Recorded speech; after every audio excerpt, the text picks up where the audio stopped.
Welcome, everybody, to another edition of Myth or Logic Radio. My name is Tom Murasso with BornToManifest.com. And today, my guest is Eldon Taylor. And for the past 30 years, Mr. Taylor has researched the power of the mind. He has earned doctoral degrees in psychology and metaphysics, and his work has been featured on numerous radio and television shows, as well as in documentaries such as the recent release, Programming the Nation. He is a fellow in the American Psychotherapy Association and a diplomat in the Academy of Certified Chaplains. He has presented seminars and workshops around the country and across the globe. Eldon was a practicing criminalist specializing in forensic hypnosis and lie detection when he conducted his first ever double-blind study within a prison system using subliminal technology. This work led to patents and publications that in all, audio, video, and printed material exceeds 300 titles. His work has been published in both referred journals and popular magazines. And the cornerstones to Eldon's work are quite simple and have remained constant over the 30 years that he has publicly shared them. He refers to them as the four corners of success: forgiveness, gratitude, self-responsibility, and service. Eldon, so nice to have you returning today to Myth or Logic Radio. How is everything? It's wonderful, and it's my pleasure to be here. Join you, Tom. Thank you very much for the opportunity. My pleasure, and we're going to talk about a couple of your books today. One called Mind Programming, and let's just start off with, why did you write that book? Well, Mind Programming was actually the second, if you will, in the trilogy that was contracted to Hay House Publishing.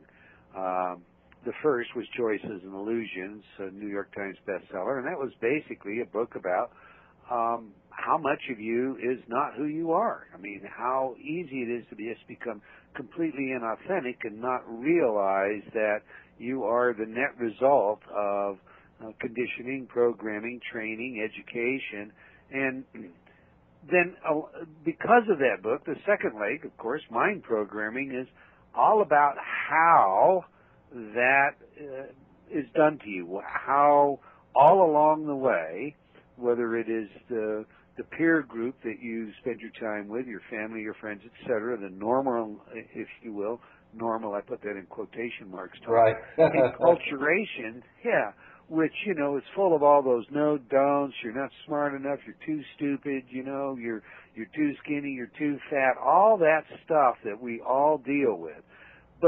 But beyond that point, what most people don't realize is billions and billions and billions of dollars have been spent by everyone that wants you to own their idea. I mean, it could be a politician, it could be a government, it can be an intelligence agency, it can be a marketer, it can be a merchandising, advertising agency.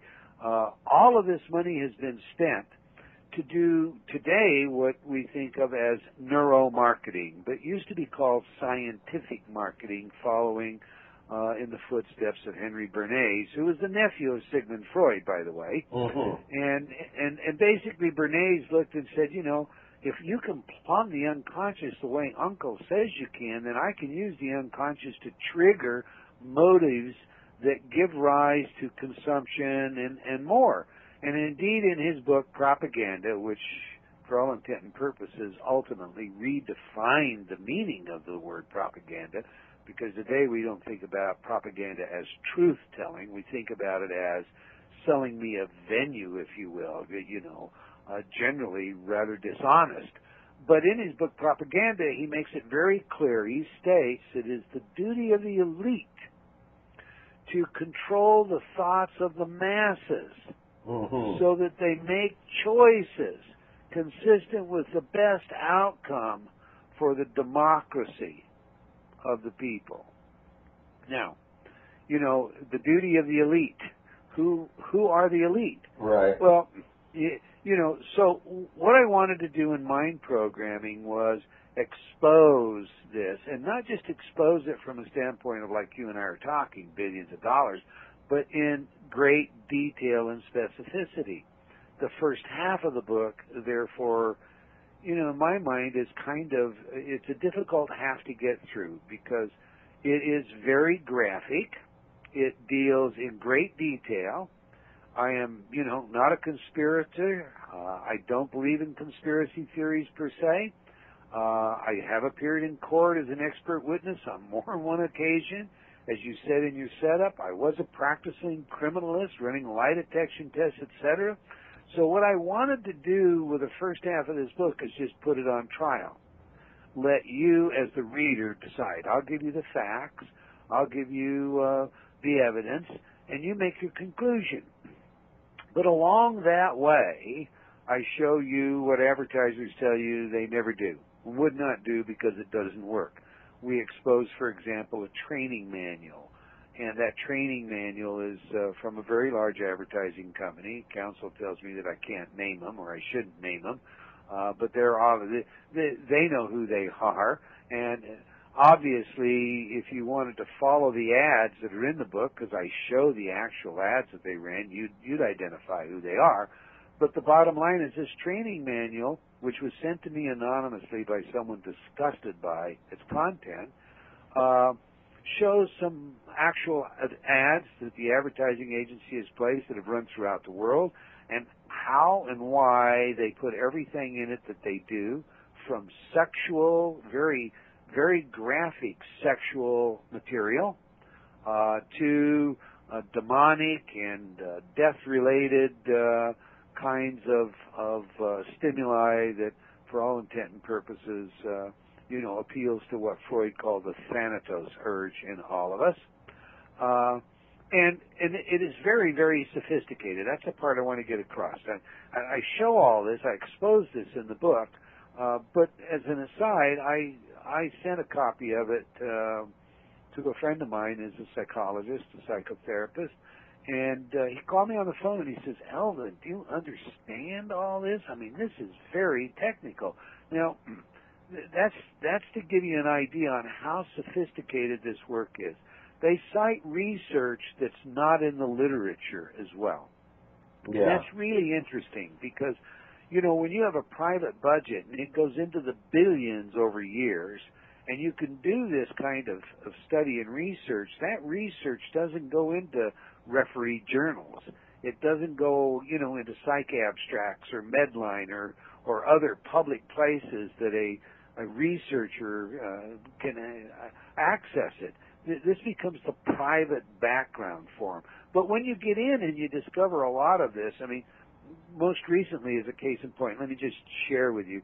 To begin with, this kind of research was done maybe with something as simple as galvanic skin response, skin conductivity, voltage meters that measure the skin conductivity. But today it's done by very, very sophisticated things like enhanced magnetic resonance imaging. So in one recent study coming out of the United Kingdom where they used enhanced magnetic resonance, what was discovered was when you show a smoker the Surgeon General's warning on a pack of cigarettes, the reward center, the nucleus caudate, the area of the brain associated with reward, it responds, is stimulated. In other words, it causes the smoker to want to smoke more. So what is the message to the tobacco companies? Print it larger and on both sides of the pack. Yeah, it's giant. Because it causes the smoker to want to smoke more. Well, that's how sophisticated that's become. But bottom line, by the time you get through this first half of the book, you have encountered not just all of this graphic material, the illustrations, etc., but you come, you go through all the clandestine operations that various governments have been involved in. And I could summarize that with just Jules Roumain's comments, which he delivered to the CIA as a result of the number of brainwashing studies that they had carried out where they used subliminal and hypnosis and various forms of pharmacology and and so forth. But his remarks, his concluding remarks were, and I'm going to quote them for you, as I know them very well. I quote them everywhere I go anymore. "We know now that men can be made to do exactly anything. It's all a question of finding the right means. If only we take enough trouble and go sufficiently slowly, we can make him kill his aged parents and eat them in a stew." Now that's about as graphic and gross as you can get. But by the time you get through the first half, Tom, you discover that, you know what? You're not immune to it. You know, you start asking yourself, now hold it. You know, I've never been in one of these CIA things, but I've been exposed to all this advertising. I've also been exposed to all this media.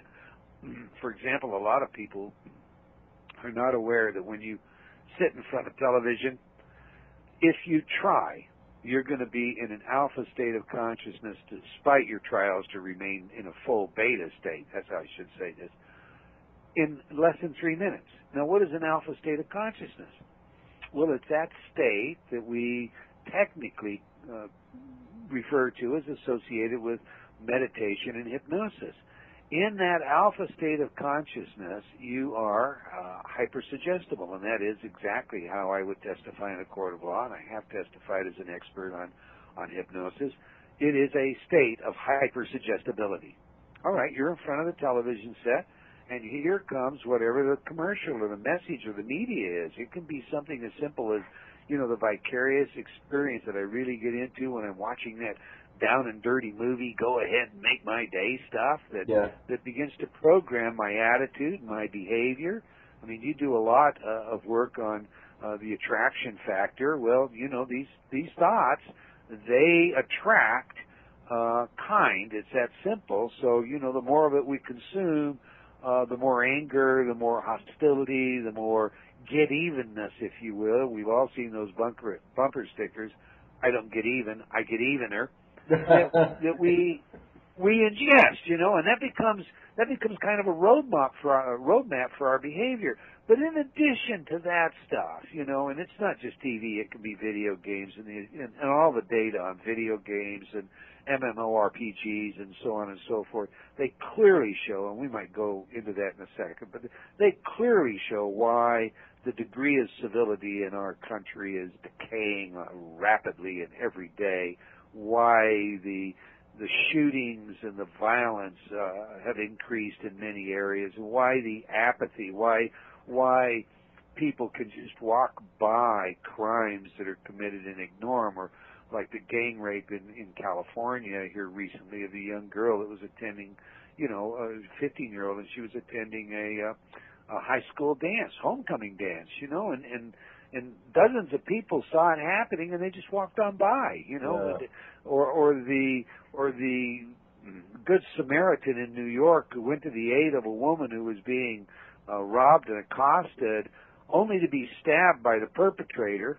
The woman that was the victim ran one direction.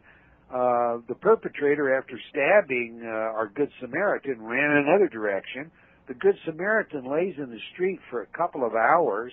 More than 24 passerbys walk by, and one of them actually even circles and takes a photograph with his cell phone. No one aids the man. He bleeds to death there in the street. I mean, that's just, in my opinion, you know, when you see that happening to your society, you've got to really question what's going on here. But all right, back to our television set. Yeah. You know, you're in this hyper state of suggestibility, and here comes a commercial that tells you that Gombu's coming to town. Now, I'm going to tell you this, that's a form of selling you sickness, not pharmacology. Perhaps you remember, Tom, the restless leg syndrome commercials that ran on television. Oh, one of my favorites. Years ago. Listen, if you go to the AMA data, you look at the data, when those commercials ran, the reported incidents just shot straight into the air. We call it a sine wave when it does that. So here we have this synovial function just climbing right off the chart. Well, then the patent on the drug expired. The commercials were pulled from television. Boom, falls back to a flat line.